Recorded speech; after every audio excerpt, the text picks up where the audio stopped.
गेल्या अनेक महिन्यांपासून वनी व परिसरात गुटख्याची तस्करी करून पोलिसांना गुंगारा देणारा संशयिताच्या वनी पोलिसांनी मुसके आवळले असून 2 संशयितांवर गुन्हा दाखल करून 11 लाख रुपयाचा ऐवज पोलिसांनी जप्त केला आहे.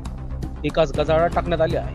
याबाबत पोलिसांनी दिलेल्या माहितीनुसार वनी व परिसरात खुल्याम गुटख्याची तस्करी होत असल्याची माहिती सहाय्यक पोलीस निरीक्षक गायत्री जाधव यांना मिळाली व हा गुटखा व प्रतिबंधित सुगंधित तंबाखू गुजरात राज्यातून महाराष्ट्रात येत असल्याची खात्रीशीर गोपनीय माहिती मिळाल्यानंतर वनी सापुतारा रस्त्यावर पोलीस उपनिरीक्षक हेमंत राऊत व पोलीस पथकाने पाळत ठेवली असता धनाई मातीच्या मंदिराजवळ अंबानेर शिवारात MH46Z 4390 या क्रमांकाची महिंद्रा SUV हे आलिशान वाहन आले.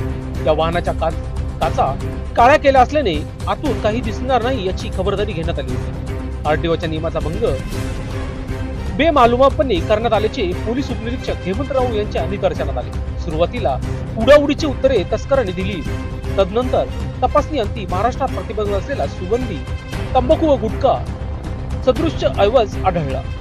सदर वाहन पोलीस ठाण्यात आणण्यात आले. त्यामध्ये एकूण 20 सफेद रंगाच्या प्लास्टिकच्या गोण्या, त्यापैकी प्रत्येक गोणीमध्ये 22 विमल पान मसाल्याची पाकिटे असे एकूण 440 पाकिटे. किंमत प्रति पॅकेट 158 रुपये. एकूण किंमत 87,120 रुपये.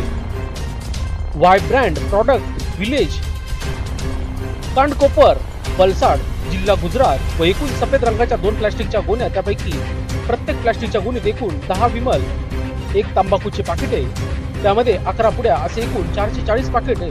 एकूण किंमत 96,080. एकूण किंमत 9,680 रुपये. नेहमी प्रोडक्ट्स देसा वलसाड राज्य गुजरात असे उत्पादकाचे नाव असून काळ्या रंगाची महिंद्रा SU किंमत 10 लाख रुपये.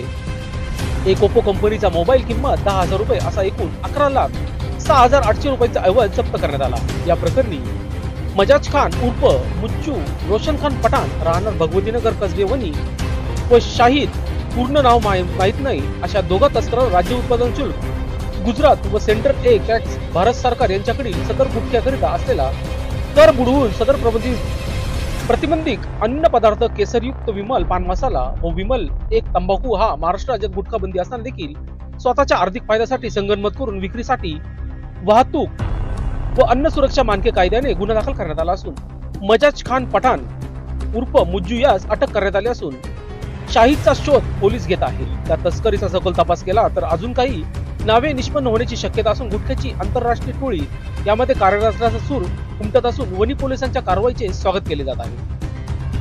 लोकशास्त्र न्यूज साठी वनी प्रतिनिधी धनेश्वर जाधव.